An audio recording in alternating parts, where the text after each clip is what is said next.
ये आकाशवाणी है। कृपया हमारे अगले प्रसारण की प्रतीक्षा कीजिए। ये आकाशवाणी है। अब आप आज लोकसभा में प्रश्नकाल के दौरान हुई कार्यवाही की रिकॉर्डिंग सुनेंगे। This is the Delhi station of Akashvani. Please stand by for our next broadcast. You will now listen to the proceedings during the question hour in Lok Sabha today. माननीय सभासदों, माननीय अध्यक्ष जी, प्रश्नकाल प्रश्न संख्या 81 नलिन सोरेन। प्रश्न संख्या 81। क्या कौशल विकास और उद्यमशीलता मंत्री ये बताने की कृपा करेंगे कि क्या सरकार ने विगत 3 वर्षों के दौरान कौशल विकास कार्यक्रम के लिए झारखंड, हरियाणा और जम्मू कश्मीर के लिए कोई अनुदान धनराशि संस्वीकृत की है? ख, यदि हाँ तो तत्संबंधी जिलावार ब्यौरा क्या है? ग, यदि नहीं तो इसके क्या कारण हैं? और घ, विगत 3 वर्षों के दौरान उक्त राज्यों, संघ राज्य क्षेत्रों में उक्त कार्यक्रम के तहत कितने युवाओं को प्रशिक्षण प्रदान किया गया है और तत्संबंधी जिलावार ब्यौरा क्या है? माननीय मंत्री जी। श्री जयंत चौधरी, कौशल विकास और उद्यमशीलता राज्य मंत्री, स्वतंत्र प्रभार। इनका उत्तर सभा के पटल पे प्रस्तुत है। महोदय, माननीय मंत्री कौशल विकास से मैं जानना चाहता हूं कि विगत 3 वर्ष में झारखंड राज्य में कितने लोगों को कौशल विकास से उपलब्धि मिली है और कितना रुपया आवंटन? सभापति जी, झारखंड का डिटेल मेरे पास है।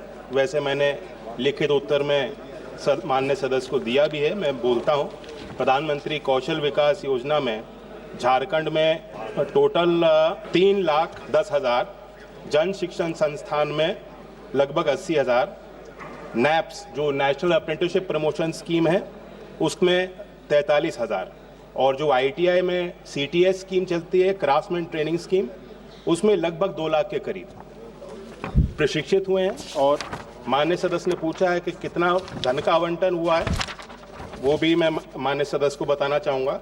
मैं माननीय सदस्य को डिटेल उपलब्ध करा दूंगा। धन्यवाद। माननीय सदस्य महोदय, ये झारखंड के जैसे आदिवासी बहुल जिला है, दुमका, राजमहल और पाकुड़, इन राज्यों में क्या क्या उपलब्धि हुई है जो आदिवासी बाहुल क्षेत्र है? युवा को क्या कितने प्रशिक्षित हुए हैं?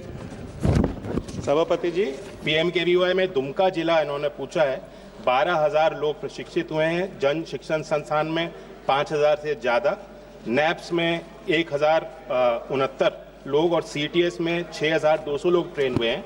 आदिवासी क्षेत्रों में विशेष अभियान के तहत कार्यक्रम चलाया भी जाता है।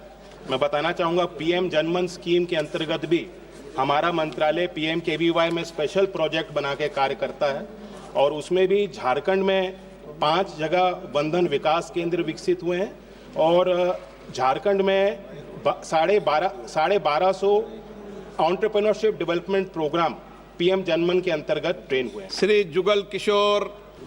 धन्यवाद महोदय, मैं मंत्री जी से जानना चाहता हूं कि जम्मू कश्मीर में भी इस योजना का लाभ जो है वो काफ़ी युवाओं ने लिया है, लेकिन कुछ युवाओं ने स्किल सेंटर काफ़ी पैसा खर्च करके खोले थे, लेकिन उनको स्किल ट्रेनिंग के लिए जो टारगेट मिलना चाहिए था उसके मुताबिक नहीं मिले हैं।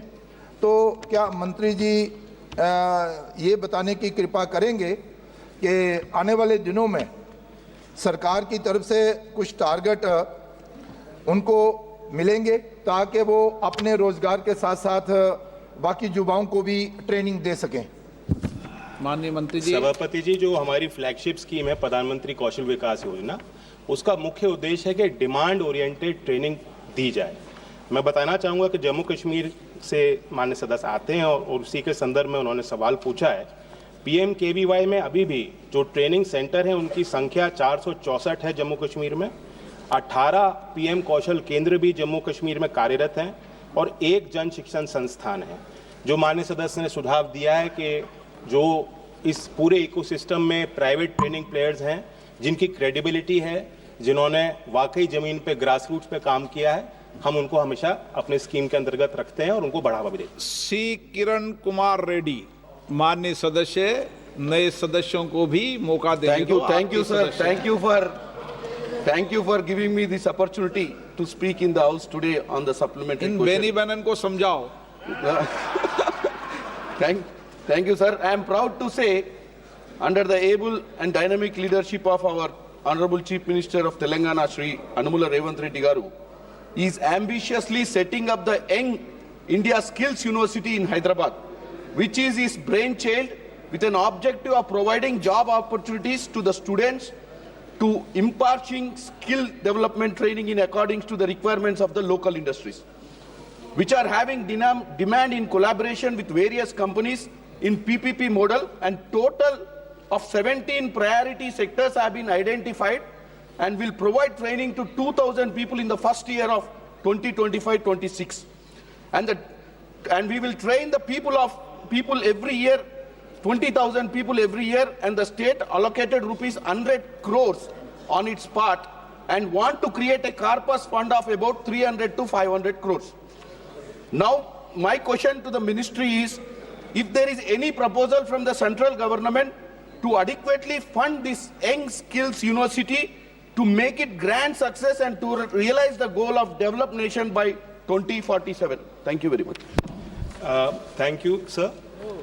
Number of states have established skill universities as per state laws, acts, and our approach is under National Education Policy 2020 to work on convergence, to build on capacity, create an ecosystem for skilling starting from schools and later on going into the higher education system.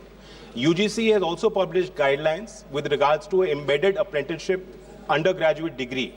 So while the state of Telangana that the member is referring to is taking strides and an initiative to launch a skill university, there is no central scheme as such per se for establishment of the skill university, but under our various schemes, we can provide support to credible institutions. Shri Mallu Ravi. Thank you very much, sir, for giving me opportunity. Telangana, there are number of ITI institutions and polytechnic colleges. I request the Honorable Minister, is there any scheme which is going to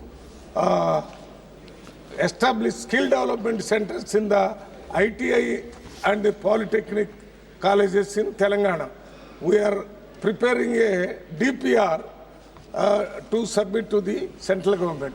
Otherwise, as of now, any sanctions are made for skill development in Telangana?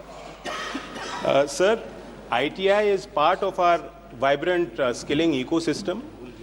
That's a national footprint, and Honorable Member is talking about ITIs in the state of Telangana.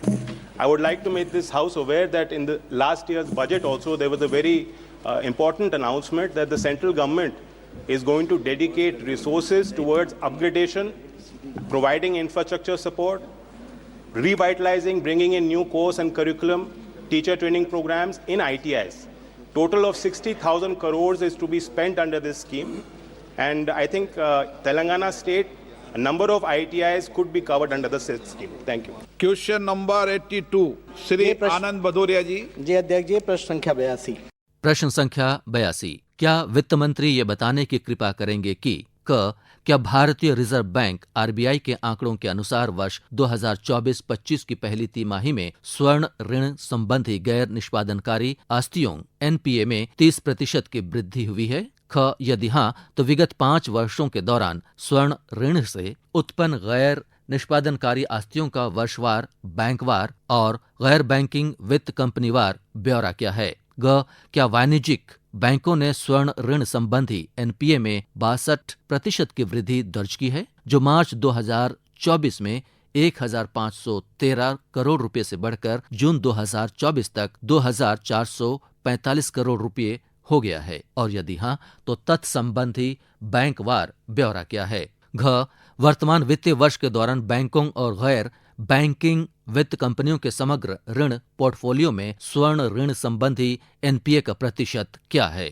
और भारत सरकार द्वारा स्वर्ण ऋण वितरण में समुचित मूल्यांकन और जोखिम आकलन सुनिश्चित करते हुए छोटे ऋणकर्ताओं के लिए ऋण की सुलभता बेहतर किए जाने हेतु किए गए उपायों सहित स्वर्ण ऋण क्षेत्र में एनपीए के जोखिम को कम करने के लिए क्या कदम उठाए गए हैं?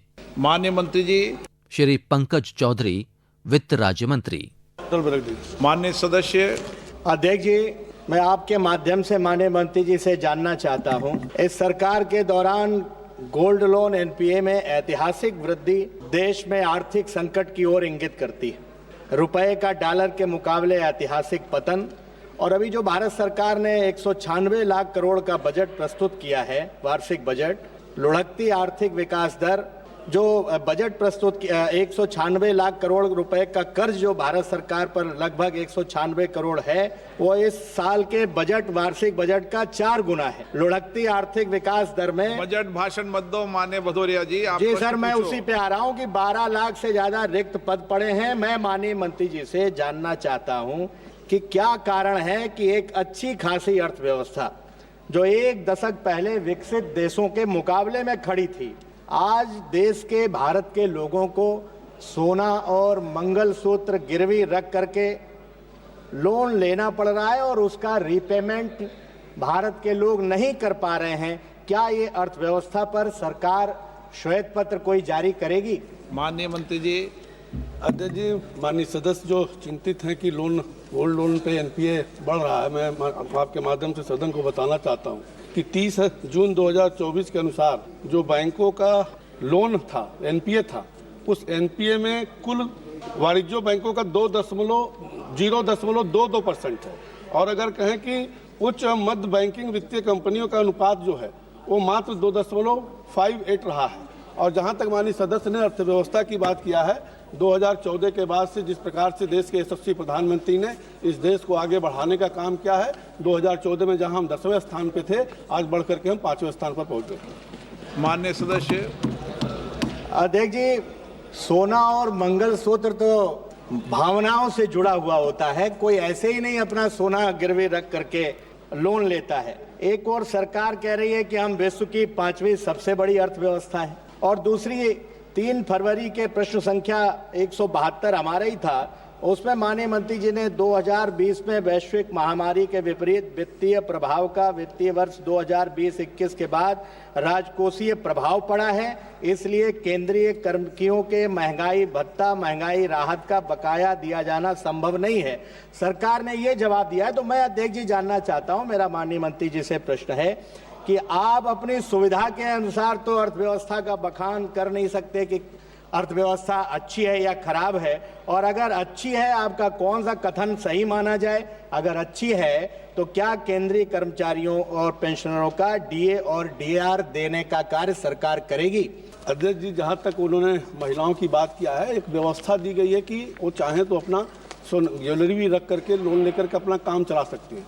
बाकी जो दूसरा इनका पार्ट है वो मूल पर से संबंधित नहीं है। Shrimati Kanimozhi. Thank you, sir. Shrimati Kanimozhi Karunanidhi. Yes, thank you, sir. Sir, there was a rapid increase in gold auctioning by non-banking gold loan lenders since the second quarter of 24-25 owing to the new RBI guidelines. And in addition to that, last year the RBI has asked banks and the NBFCs firms not to disperse cash component in excess to rupees 20,000 on gold loans. I'd like to ask the government whether it is taking measures to prevent this large-scale auctioning of gold, because a lot of people who don't have enough time to pay back their loans are suffering because of that. And small-scale borrowers find it very difficult to pay back these loans. And suddenly when these non-banking loan providers suddenly auction the gold. And I'd also like to know, why are you restricting the cash disbursal at only 20,000 rupees for gold loans? We still have a large section, around 36% of people do not have bank accounts. So if you're going to restrict it at 20,000 rupees, how will we include these people also, and how will they be able to get and use these gold loans? Thank you. अध्यक्ष जी, अभी माननीय सदस्य ने जो चिंता व्यक्त किया है, अभी ये देखें तो फरवरी 2024 में सरकार द्वारा सार्वजनिक क्षेत्र के बैंकों को एक समग्र मूल्यांकन निर्देश जारी किया है और सितंबर 2024 में आरबीआई द्वारा भी सभी संस्थाओं को गोल्ड लोन पोर्टफोलियो पर कड़ी नजर रखने हेतु दिया गया है। और कहीं ना कहीं ये अपने बैंक का विषय होता है। बैंक में अगर लोग लोन जमा नहीं कर पाते हैं तो उसकी तमाम प्रक्रिया है कि पहले उनको उधारकर्ताओं को डिफॉल्ट होने की दिशा में नोटिस बार बार दिया जाता है, पर्याप्त समय दे करके जमा किया जाता है, उसके बाद फिर नीलामी की प्रक्रिया शुरू होती है। Shri Manish Tiwari ji. Mr. Speaker, sir, with your permission, may I... Non-bank में There is no answer for the question, sir. Shrimati Nirmala Sitharaman, वित्त मंत्री।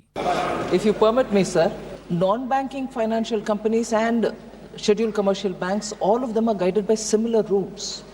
And as the Minister of State explained, there is a process of giving enough number of notices to the bank account holder to say your servicing is not up to the mark, and that in the eventuality of you not coming back to pay, we will be forced to go on an auction.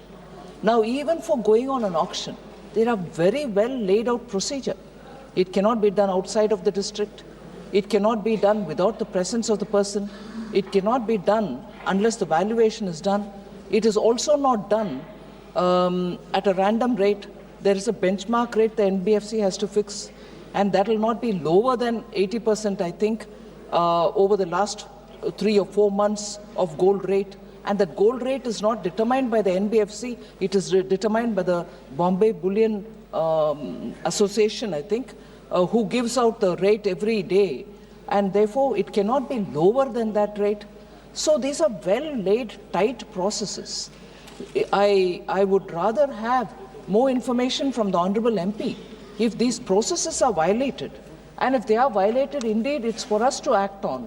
But the processes are very much in detailed fashion written down and followed by the banks. And the reserve price is something which they have to declare well in time. So I think if there are specific instances where the Honourable MP thinks these laid out norms are violated, I'm quite willing to take the details and act on it. Shri Manish Tiwari. Thank you very much, Mr. Speaker, sir. Mr. Speaker, sir, with your permission, may I ask a slightly different question pertaining to gold? In the year 1971, Richard Nixon, who was then President of the United States of America, gave up the gold standard. After that, gold was hardly considered to be a serious financial asset. In 2006, gold constituted only 6% of the reserves of the central banks of the world. In the year 2024, it is up to 11%. China, India, Poland, Turkey are the most aggressive buyers. Even in India, there has been a surge in the domestic price of gold.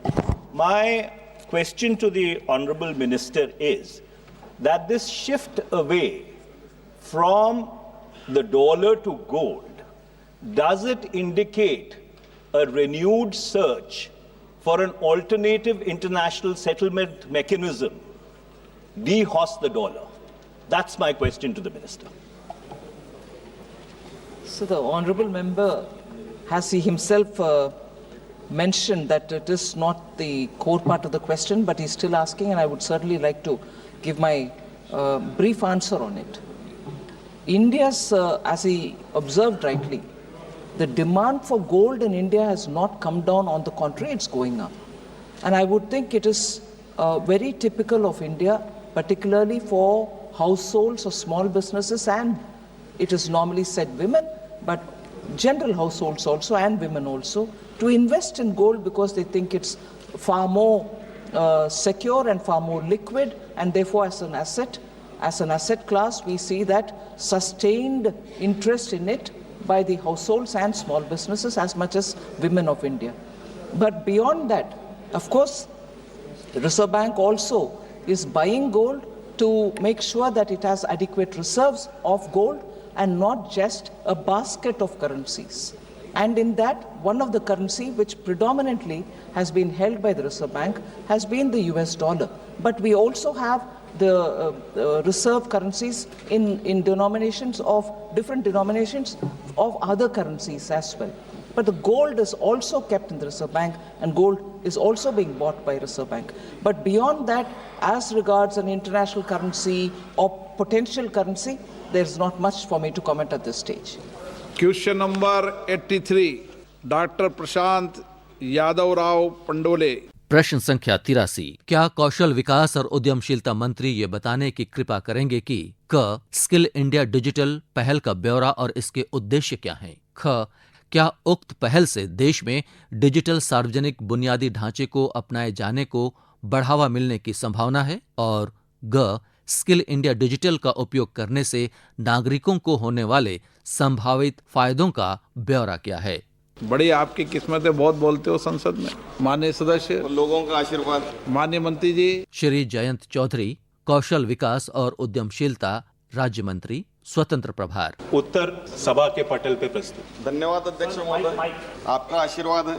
आपके माध्यम से मैं मंत्री जी यह बताने की कृपा करें, स्किल इंडिया डिजिटल पहल का ब्यौरा और इसके उद्देश्य क्या है। क्या उक्त पहल से देश में डिजिटल सार्वजनिक बुनियादी ढांचों को अपनाए जाने को बढ़ावा मिलने की संभावना है और इससे उद्योग में किस प्रकार की सहायता मिलने की संभावना है। इससे नागरिकों को होने वाले संभावित फायदों का ब्यौरा क्या है।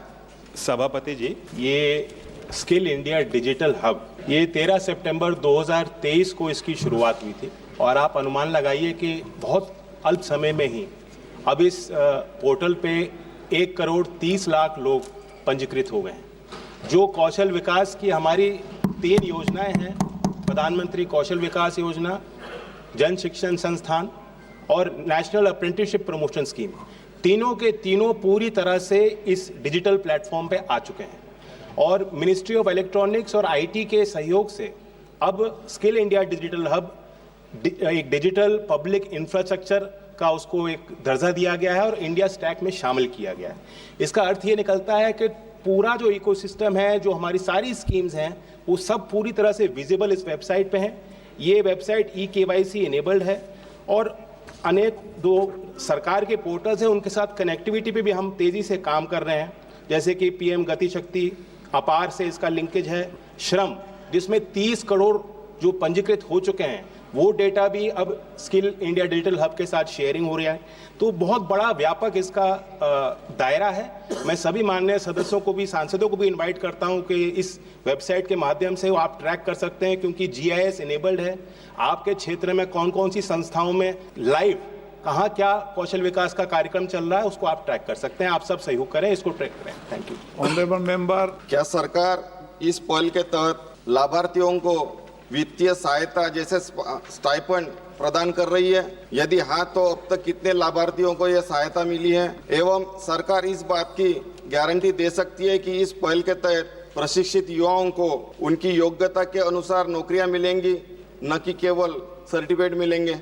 माननीय मंत्री जी। माननीय सदस्य ने कहा ना कि केवल सर्टिफिकेट मिलेंगे। मैं अपनी आपत्ति दर्ज करना चाहूँगा। हमें वैल्यू करना पड़ेगा कौशल विकास के कार्यक्रमों को। सभी जो लाभार्थी हैं, जो युवा है, जो युवा शक्ति देश की है, उन्हें प्रेरित करना पड़ेगा कि वो अपने आप में निवेश करें, अपने आप में विश्वास करें और अपने आप को विकसित करें। मैं बताना चाहूँगा कि हमारे यहाँ जो नेशनल अप्रेंटिसशिप प्रमोशन स्कीम है उसमें हम स्टाइपेंड इंडस्ट्री को सपोर्ट के थ्रू देते हैं। 1500 रुपये हर महीने दिया जाता है। DBT के माध्यम से सीधा लाभार्थी के खाते में जाता है और वो पूरी तरह से स्किल इंडिया डिजिटल हब पे विजिबल है, उसी के थ्रू पेमेंट हो रहा है। Thank you. Shri doctor M.K. Vishnu Prasad. Thank you, Speaker, sir. Nowadays, so many skill development centers have come. And of course, it is indeed a boon for all the youngsters to develop their skill and contribute to the development of the nation. But some skill development centers have an access or an excess with some corporates. The CSR of the corporates are being utilized for skill development centers.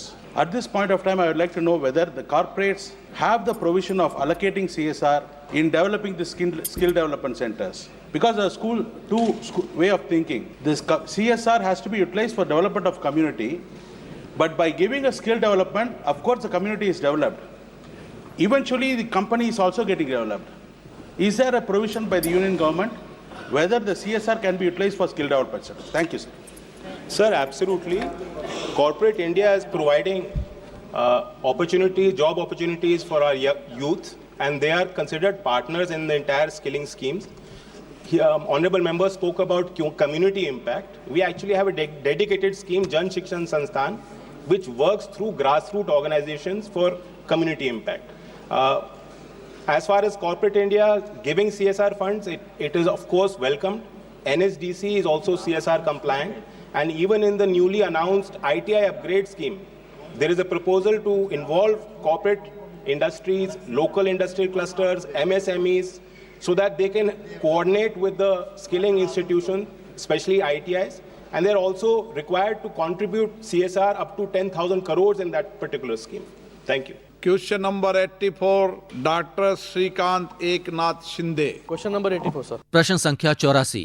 क्या पर्यटन मंत्री ये बताने की कृपा करेंगे कि क स्वदेश दर्शन योजना के शुभारंभ के उपरांत इसके अंतर्गत अब तक आवंटित, संस्वीकृत, वितरित और उपयोग की गई धनराशि का वर्षवार और राज्यवार ब्यौरा क्या है? ख विशेष रूप से महाराष्ट्र और बिहार में पर्यटन सेवाओं और विजिटर एंगेजमेंट में सुधार के लिए उक्त योजना के साथ एकीकृत की जा रही प्रौद्योगिकी का ब्यौरा क्या है? ग सरकार द्वारा देश के विभिन्न क्षेत्रों विशेषकर अल्पसेवित क्षेत्रों में उक्त योजना के प्रभावी कार्यान्वयन के लिए क्या कदम उठाए जा रहे हैं और क्या प्रयास किए जा रहे हैं? घ क्या सरकार उक्त योजना के तहत विकसित स्थलों की वैश्विक स्तर पर दृश्यता बढ़ाने के लिए अंतर्राष्ट्रीय एजेंसियों के साथ साझेदारी की संभावनाओं का पता लगाने पर विचार कर रही है? यदि हाँ, तो तत्संबंधी ब्यौरा क्या है? और अंग क्या सरकार ने उक्त योजना के विस्तार के लिए इसमें देश भर के और अधिक स्थलों को शामिल करने हेतु एक व्यापक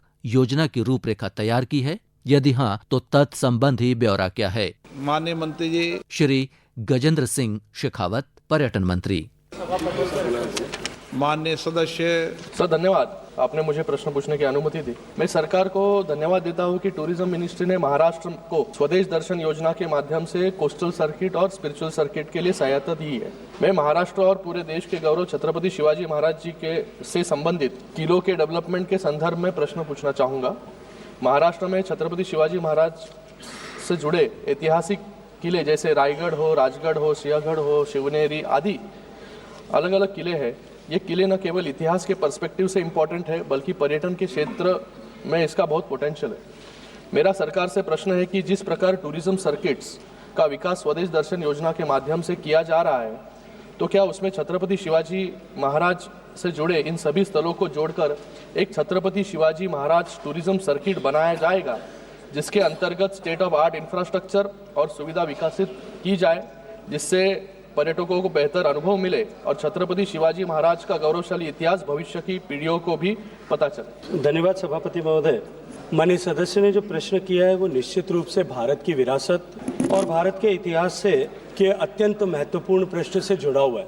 और क्योंकि माननीय प्रधानमंत्री नरेंद्र मोदी जी के नेतृत्व में सरकार विरासत का संरक्षण करते हुए भारत को विकसित करने की दृष्टिकोण से काम कर रही है, मैं माननीय सदस्य की जानकारी के लिए बताना चाहता हूँ कि अभी हाल ही में पुणे स्थित शिव षष्ठी हिस्टोरिकल थीम पार्क को विकसित करने और छत्रपति शिवाजी महाराज के जीवन से जुड़े हुए सारे आयामों को एक साथ एक स्थान पर प्रदर्शित करने के दृष्टिकोण से एक विस्तृत योजना राज्य सरकार द्वारा प्रस्तावित की गई थी और राज्य सरकार ने उसके ऊपर 50 करोड़ रुपए से ज्यादा की सहायता माननीय मुख्यमंत्री एकनाथ शिंदे जी द्वारा प्रदान की गई थी। भारत सरकार ने भी उसमें सहयोग के रूप में 76 करोड़ रुपए लोहगढ़ के पुनरुद्धार के लिए, अट्रैक्शन बिल्डिंग के लिए और तटबंदी के लिए और उसके साथ में वहाँ जो है टूरिस्ट एमिनिटीज के डेवलपमेंट के लिए सैंक्शन किया है, जिसका काम शीघ्र प्रारंभ हो रहा है। इसके अतिरिक्त भी special assistance to the states इस स्कीम के तहत भी छत्रपति शिवाजी महाराज के जीवन से जुड़े अत्यंत महत्वपूर्ण किले सिंधुदुर्ग पर अंडर वाटर म्यूजियम बनाने के लिए शासकीय स्कीम में अभी 46 करोड़ रुपए सैंक्शन किया गया है, ताकि एक नया experience of under water submarine tourism वहाँ पे दिया जा सके। और क्योंकि छत्रपति शिवाजी महाराज की नौसेना और नौसैनिक क्षमता भारत के लिए एक अत्यंत गर्व का विषय है, मैं सदन के संज्ञान के लिए, देशवासियों के संज्ञान के लिए भी निवेदन करना चाहता हूँ कि माननीय प्रधानमंत्री जी के प्रेरणा से, उनके हस्तक्षेप से भारत के नौसेना के ध्वज को भी छत्रपति शिवाजी महाराज के ध्वज के रूप में नामित किया गया। ये माननीय प्रधानमंत्री जी की का जो सोच है कि हम अपनी विरासत का सम्मान करें और गुलामी के प्रत्येक चिन्ह को अपने मानस पटल पर से हटाएं, उसकी दिशा में एक अत्यंत महत्वपूर्ण कदम है। माननीय सदस्य ने किलों के से को एक साथ जोड़ करके एक सर्किट बनाने की ऐसी कल्पना की है। मैं उसका कल्पना का अभिनंदन करते हुए इतना अवश्य कहना चाहता हूं कि प्रधानमंत्री जी के नेतृत्व में वर्ल्ड हेरिटेज कमेटी के द्वारा जो वर्ल्ड हेरिटेज लिस्ट में इंस्क्रिप्शन होता है, उसके लिए भारत सरकार ने इस बार इन सारे दुर्गों को, जो महाराष्ट्र में भी है, कोंकण में भी है और तमिलनाडु में, इन सारे दुर्गों को एक श्रृंखलाबद्ध तरीके से साथ जोड़ करके उनको नामित करने के लिए प्रस्तावित किया है। और मैं ये मानता हूँ कि निश्चित रूप से उसके चलते हुए वहाँ टूरिज्म की संभावनाओं में वृद्धि होगी। और जब टूरिज्म की संभावनाओं में वृद्धि होगी, राज्य सरकार से जो प्रस्ताव आएंगे उन प्रस्ताव पर सहानुभूति पूर्वक विचार करते हुए जो संसाधनों की सीमितता के साथ विचार करते हैं उस पर काम करते हैं। माननीय सदस्य सप्लीमेंट्री पूछना चाहते हैं? सर बहुत बहुत धन्यवाद मंत्री जी, आपने बहुत ही विस्तृत रूप में उत्तर दिया। धन्यवाद। महाराष्ट्र के लिए स्वदेश दर्शन योजना के लिए प्रोजेक्ट सैंक्शंस हुए थे, जिनका अप्रूवल अभी मंत्रालय से बाकी है। आपने कहा अंबेगांव में मंजूर हो चुका है, सिंधुदुर्ग में मंजूर हो चुका है, और एक 2-3 काम जो पेंडिंग मंत्रालय के समक्ष है वो मैं सामने लाना चाहूँगा।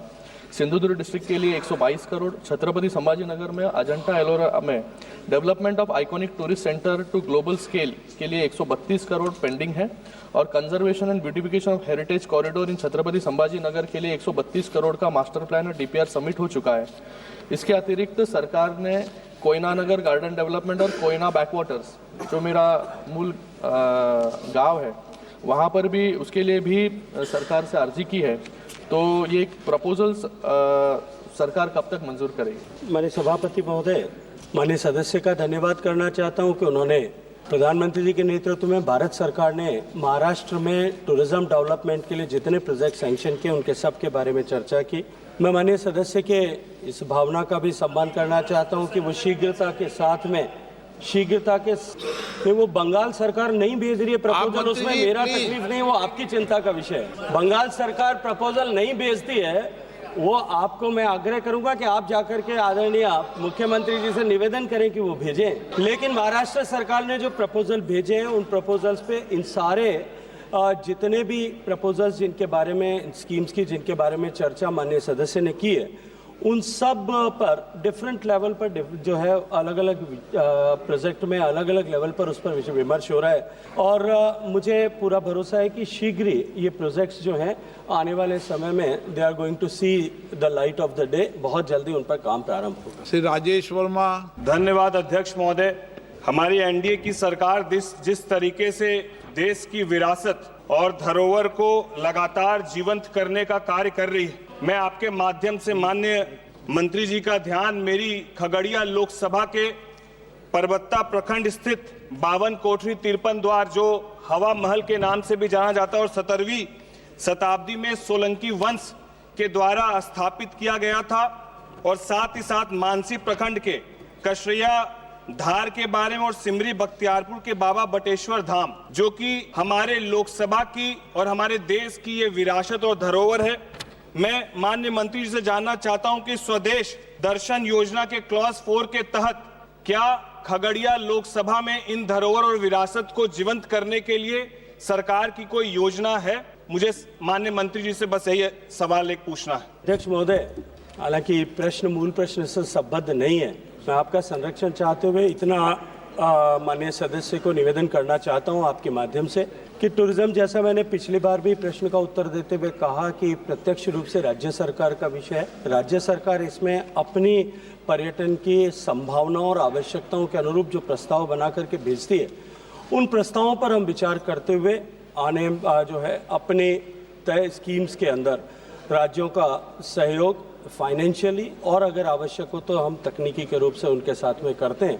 राज्य सरकार अगर इस तरह का प्रस्ताव वहाँ के पोटेंशियल को, वहाँ की क्षमता को देखते हुए करे तो निश्चित रूप से उस पर विचार किया जा सकता है। Sushri R Sudha. Sir, the entire Kaveri Delta district in Tamil Nadu, especially Mayiladuthurai and Tanjavur districts deserve to be SDS, and union government must start to make them globally visible tourism destination as any location in Tamil Nadu, particularly in central Kaveri Delta district, include SDS. If not, why? Thank you, sir. माननीय अध्यक्ष महोदय, जैसा मैंने अभी पिछले प्रश्न के उत्तर में कहा कि ये प्राथमिक रूप से to plan and to execute दोनों ये राज्य सरकार का विषय है, ये प्राथमिकता राज्य सरकार को तय करनी होती है। लेकिन निश्चित रूप से हमने तमिलनाडु के कोस्टल सर्किट के लिए ममलापुरम, रामेश्वरम, मंपाडू, कन्याकुमारी, इसके लिए स्वदेश दर्शन में 71 करोड़ रुपए का जो है पहले सैंक्शन स्वदेश दर्शन में किया था। Development of eco tourism circuit in Mahbub Nagar district, again 91 crore रुपए का इको सर्किट हमने सैंक्शन किया था। और ये प्रोजेक्ट जो है ये निश्चित रूप से आगे राज्य सरकार अगर इसमें और भी प्रस्तावित करेगी तो निश्चित रूप से जैसा मैंने पूर्व प्रश्न के उत्तर में कहा उस पर विचार किया जाए। श्री ब्रजेश चोटा। Thank you, Speaker, sir, for giving me an opportunity. Sir, the Mangalore region, the coastal Karnataka, is known for its rich culture and it's a home for many historic temples, sir, like the Kukke Subramanya, the Puttur Mahalingeshwara temple and other things. We have sent proposals of Puttur Mahalingeshwara temple, Todikana temple and Sahasralingeshwara temple, sir. So in this context, I would like to ask the Honorable Minister, one is regarding these three proposals, and I would also like to ask, are there any guidelines or frameworks in place to ensure equitable selection across states and development of lesser known heritage sites? Also, is there an online digital resource which can be integrated to this scheme, which can showcase select temples and sites through multimedia content also? Because what is happening is there are a lot of sites which cannot be seen because of lack of information, sir. माननीय अध्यक्ष महोदय, मैं माननीय सदस्य को आपके माध्यम से निवेदन करना चाहता हूं और इस बात से निश्चित रूप से उनकी इस बात का समर्थन करना चाहता हूं कि उन्होंने जो कहा कि आज दुनिया में मार्केटिंग का मीडिया बदल गया और लोग जो है दुनिया डिजिटल मार्केटिंग को पहले प्राथमिकता देने लगी।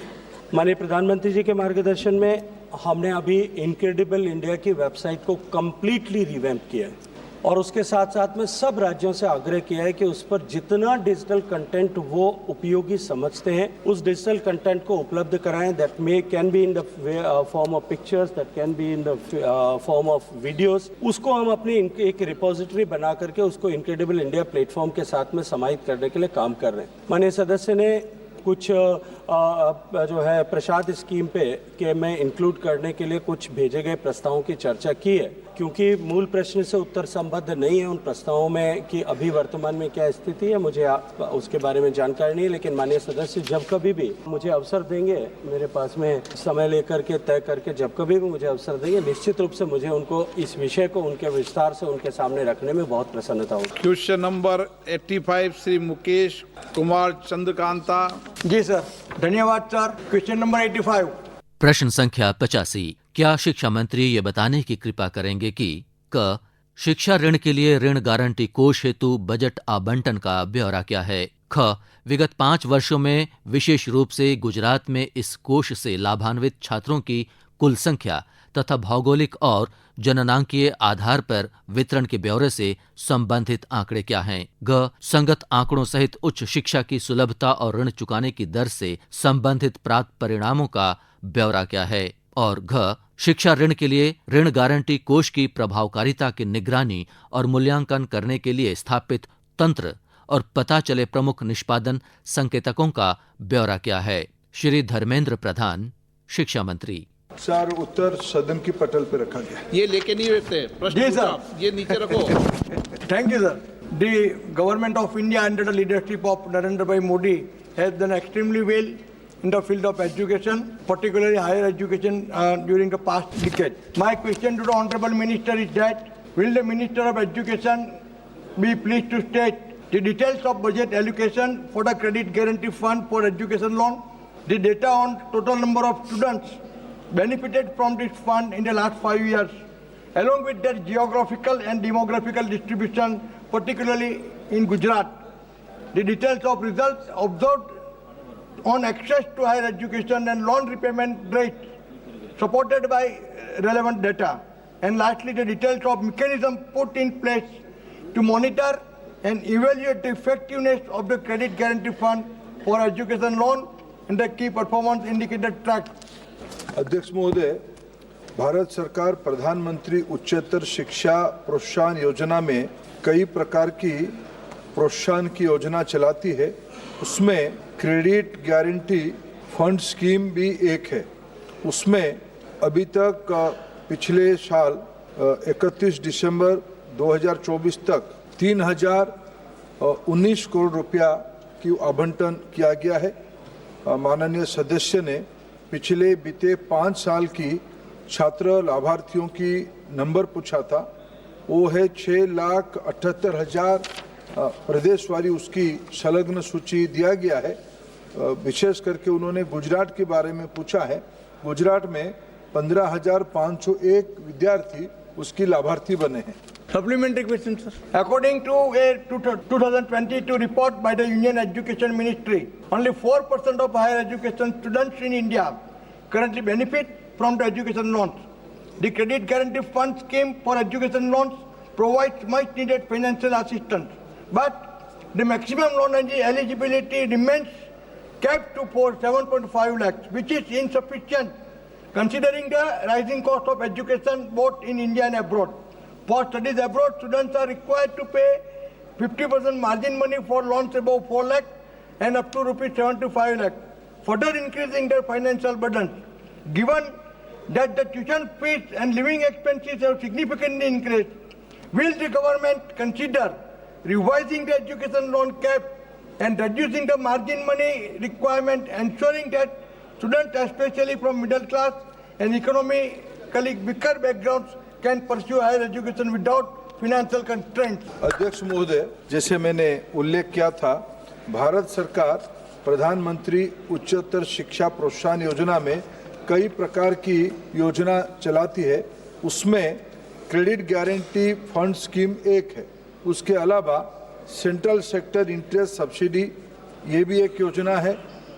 मीन कम मेरिट स्कॉलरशिप भी एक योजना है और जम्मू कश्मीर के विद्यार्थियों के लिए भी एक अलग से स्पेशल स्कॉलरशिप स्कीम भी लागू होती है।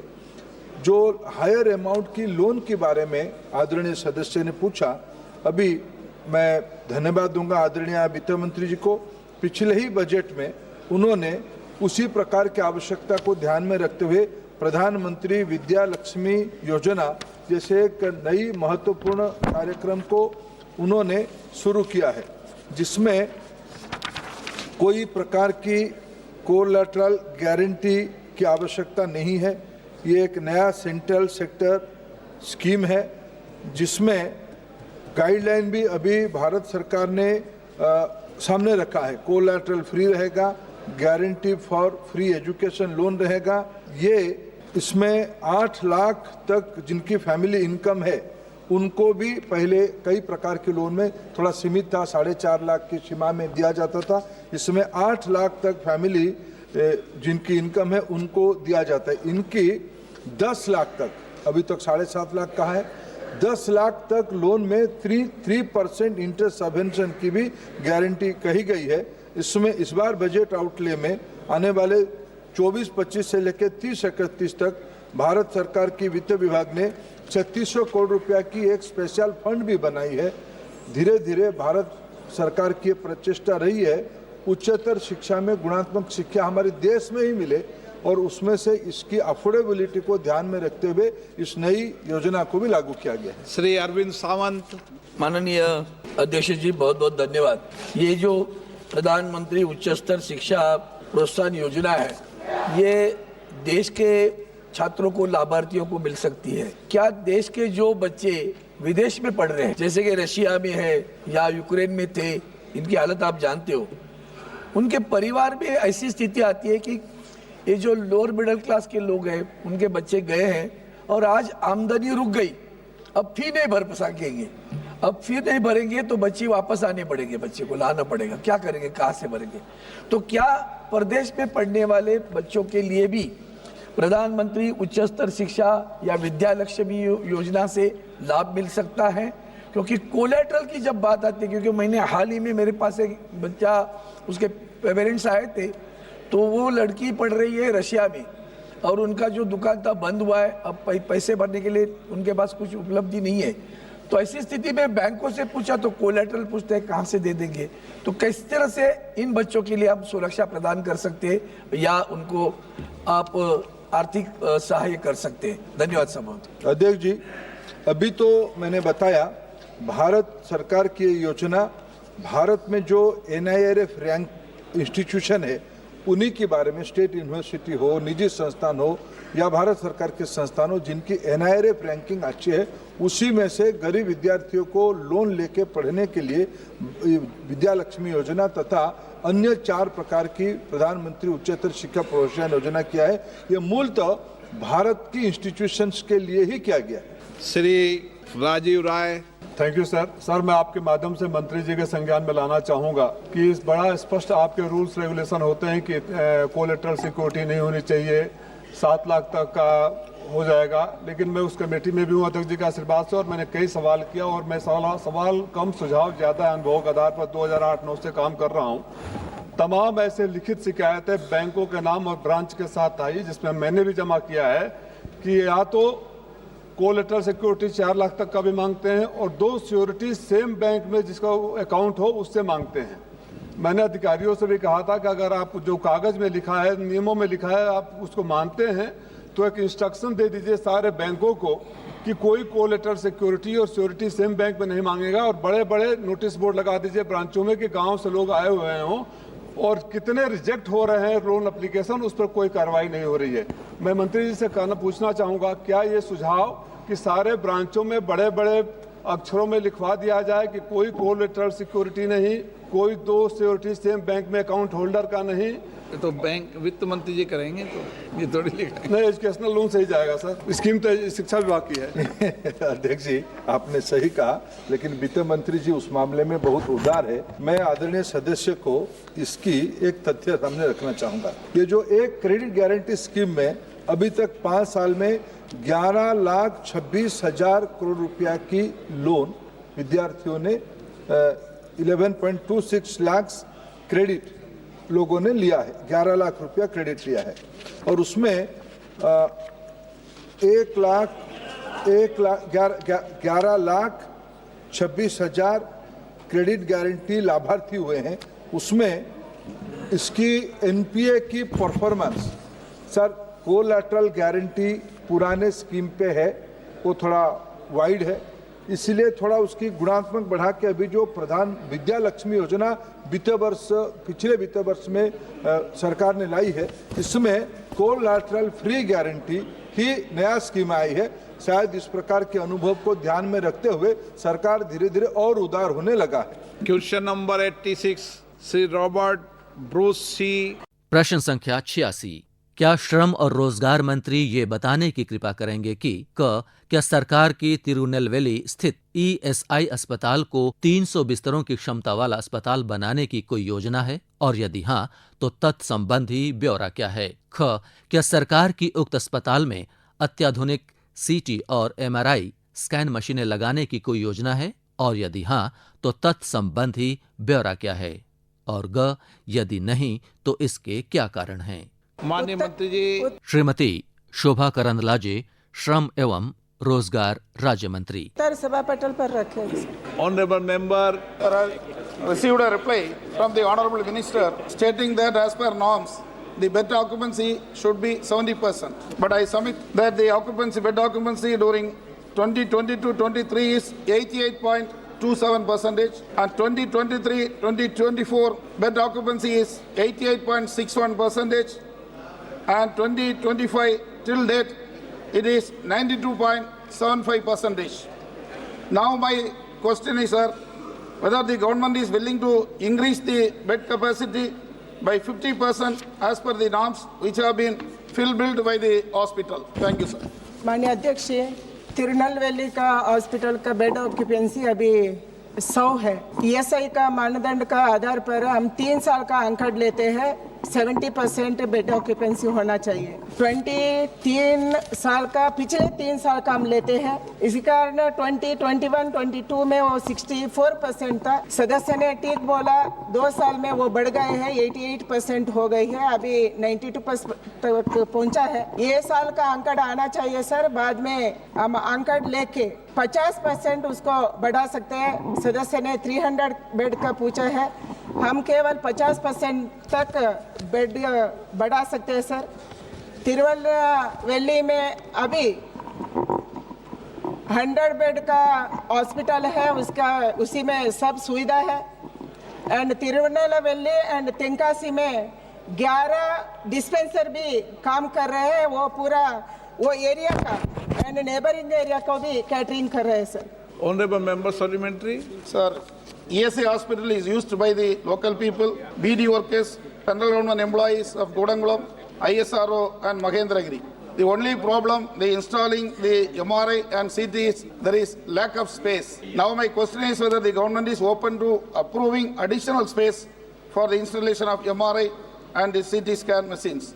Without MRI and the CT scan, the employees are struggling like anything and they are going to outside the private centers for taking MRI and CT.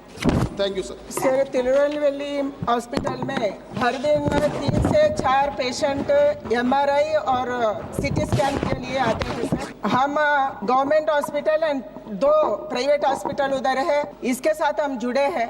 They are the referral hospitals in Tenkasi and Tirunelveli. The referral hospitals are catering the MRI and CT scanning. 3-4 patient के लिए हम ये machinery specially MRI किधर 300 bed से ज़्यादा bedding होती sir, उधर हम MRI मशीन डालते हैं। नहीं तो हम प्राइवेट हॉस्पिटल नहीं तो गवर्नमेंट हॉस्पिटल को रेफरल करते हैं। अभी ऐसा प्रस्ताव नहीं है सर। हम फ्यूचर अभी ESI एक्ट को अमेंडमेंट भी किया, फ्यूचरिस्टिक पेशेंट का तो कितना आएंगे ऐसे देखते हुए भी हम इंफ्रास्ट्रक्चर बढ़ाने के लिए कोशिश कर रहे हैं आने वाले दिन में, क्योंकि अभी इसका हॉस्पिटल का बेडिंग 92% हो गई। आने वाले दिन में हम इसको बढ़ाने का कोशिश भी जरूर करेंगे सर। श्री के रघुवीर। Thank you speaker sir. Sir, I am from Nalgonda constituency. पहले हमारे पास जो MP थे Uttam Kumar Reddy ji, on his request 1 dispensary is being sanction sir, ESI वो बजट सैंक्शन हुआ था मगर अब तक स्टार्ट नहीं हुआ। But in my constituency there are more than 2,25,000 employees sir, so we have been requesting for ESI hospital from last few years sir. ESI hospital, if it can be sanctioned in my constituency, it will be useful for lots of there are a lot of labor and cement factory workers and all, so it will be useful for them sir. ESI hospital बनाने के लिए 50 kilometre का अंदर में कोई ESI hospital नहीं होना चाहिए सर, ऐसा मैंडेटरी है, ऐसा नॉर्म्स है। और अभी हम ESI हॉस्पिटल को बढ़ाने को कोशिश कर रहे हैं, ईश्रम योजना में भी हम जुड़ने का कोशिश कर रहे हैं। एंड 50 मीटर का अंदर नहीं है तो हम उसको प्रस्ताव को ले सकते हैं सर। एंड 100 बेड के लिए हम 50 किलोमीटर रखे हैं एंड 30 बेड के लिए हम 25 किलोमीटर्स का रेडियस में हॉस्पिटल नहीं होना ऐसे रखे हैं सर। एंड पूरा देश में 165 ESI हॉस्पिटल है सर, इसी में 59 हम सरकार ESI से चलाते हैं, केंद्र सरकार चलाते हैं एंड 106 स्टेट गवर्नमेंट चलाते हैं सर। टोटल देश में 1590 डिस्पेंसरी से है सर, इसी में तमिलनाडु में 241 में, बाकी स्टेट में है सर। एंड आने वाले दिन में इसको बढ़ाने के लिए, क्योंकि अभी हमारा सरकार का लक्ष्य है इनफार्मर का वर्कर्स के लिए भी कौन असंगठित कार्मिक है उसको भी हम हमारा सोशल सिक्योरिटी बढ़ाना चाहिए एंड सोशल सिक्योरिटी कोड में उसको लाना चाहिए, ऐसे सोच सरकार रखा है सर। प्रधानमंत्री के नेतृत्व में पूरा एक्ट का हम एकत्रित करके 4 कोड का अंदर लाना चाहते हैं एंड इसी में हर डिस्ट्रिक्ट में ESI हॉस्पिटल बनाना, ESI का फैसिलिटी देना, ऐसे भी सरकार का सोच है sir. Shri N.K. Premchandan. Thank you very much, sir. Sir, I would like to know from the Honorable Minister through you, sir.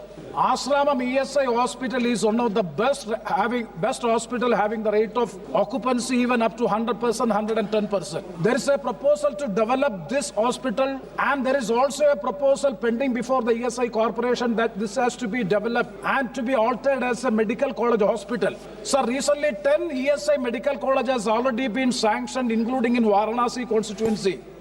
My specific question is, in the year 2014, there is a policy change on the part of the NDA government, and the ESI Corporation has decided to withdraw from medical education. Now the ESI Corporation has reviewed the policy and decided to restart the medical education, by which 10 medical colleges have already been sanctioned. I would like to know from the Honorable Minister a specific question. Paripalli Government Medical College, which was there, because of the policy of the Government of India led by Honorable Prime Minister Sri Narendra Modi ji, that ESI Corporation has withdrawn from that hospital. I would like to know from the Honorable Minister whether a new medical college will be allowed, developing ESI hospital as a ESI medical college, because once it was allowed, it was taken back. Whether it will be considered in a positive way, this matter was discussed in the ESI Corporation. Principally, it was consented to by the Minister. I want a specific answer on the floor of the House from the Honorable Minister. Thank you very much, sir. देश में 8 medical college अभी चल रहा है, 10 college बनाने का प्रस्ताव है. किधर बनाना, कैसे बनाना एंड कौन सा आधार पर बनाना, उसका चर्चा हो रही है. ऐसा उसका कॉलेज को बनाना ऐसा कोई प्रस्ताव अभी नहीं है सर. के Suresh ji. Thank you, Speaker, sir. Sir, ESIC hospitals in the country for providing better medical treatment of the workers are very poor. Majority of the hospitals, there is no permanent doctors, nurses, and other medical staffs. Contractual doctors and nurses and other medical staff working in the ESIC hospitals. There is no proper recruitment whenever the vacancies come. No proper recruitment for the doctors and medical staff. That's why quality of the treatment in the ESIC hospitals come down. I would like to ask Honorable Minister through you, sir, whether the Government of India will take necessary steps to the recruitment of permanent doctors and nurses and other medical staff in ESIC hospital. Thank you, sir. Sir, देश में ESI hospital में doctors का, nurses का कमियां है, वो सही है सर. इसके कारण अभी वैकेंसी भरने के लिए 1210 डॉक्टर्स को भरने के लिए हम इंटरव्यू किया है. इसी में 399 डॉक्टर्स ज्वाइन किया है, बाकी ज्वाइन कर रहे हैं सर. ऐसे ही जनरल डॉक्टर्स को भरने के लिए, उसका अलावा भी जनरल डॉक्टर्स भरने के लिए हम 600 पोस्ट के लिए एप्लीकेशन मांगा है सर. ये एप्लीकेशन जनवरी 31 को लास्ट डेट था एंड मई तक हम उसको भरने का कोशिश करेंगे. वो 1210 प्लस 600 होगा.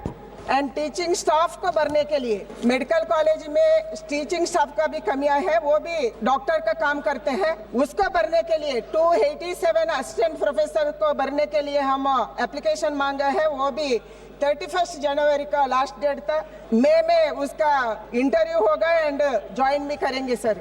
ऐसे हम नर्सेस को भरने के लिए भी एम्स को दिया है सर. 574 नर्सेस को भरने के लिए एम्स के साथ हम कोलैबोरेट किया है. एम्स हमको सेलेक्ट करेंगे एंड ESI को देंगे सर. एग्जाम हो गए हैं एंड 1930 UPSC को हम दिया है. UPSC को भरने के लिए दिया है. एम्स प्लस UPSC दोनों को हम दिया है. पैरामेडिकल को भरने के लिए भी 1206 को भरने के लिए भी हम एम्स को साथ ज्वाइन किया है. एम्स सेलेक्ट करेंगे एंड ESI को वो भरेंगे सर. प्रश्नकाल समाप्त. अभी आप आज लोकसभा में प्रश्नकाल के दौरान हुई कार्यवाही की रिकॉर्डिंग सुन रहे थे. You were listening to the proceedings during the question hour in Lok Sabha today. This broadcast came to you from Delhi station of Akashvani.